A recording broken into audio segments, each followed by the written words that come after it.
Hi, my name's Fee. I work at Injury Active. Today I'm going to run through a few exercises for runners.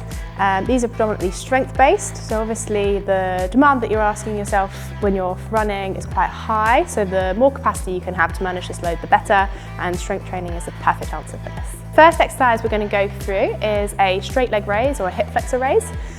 These are perfect for training the muscle that drives up when you are running, and simply we're just going to go for a straight leg raise. These are deceptively difficult and you can modify the difficulty by how far you lean forwards.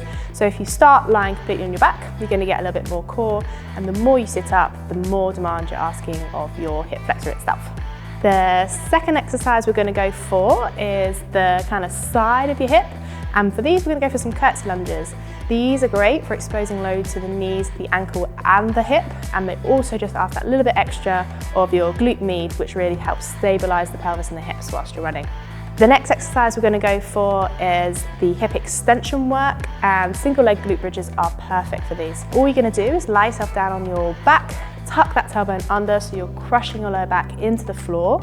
From there, all you're going to do is pop your weight through your heels and push the floor away to drive your hips up into a glute bridge. Again, to progress this on, making it a little bit more difficult, you can drop down to a single leg version, so you're also having to stabilise your hips rather than driving equally through both feet. The final one I'm going to go through is the adductors, so the muscles that are on the inside of your legs. And for these, I'm going to pop into a wall sit and get you to squeeze a ball. And these are perfect, again, for not just the adductors, but for whole lower limb strengthening. They're an isometric hold, so the idea is to hold for as long as you can. So for example, aim for a minute, have a rest, and then go again 2 to 3 more times.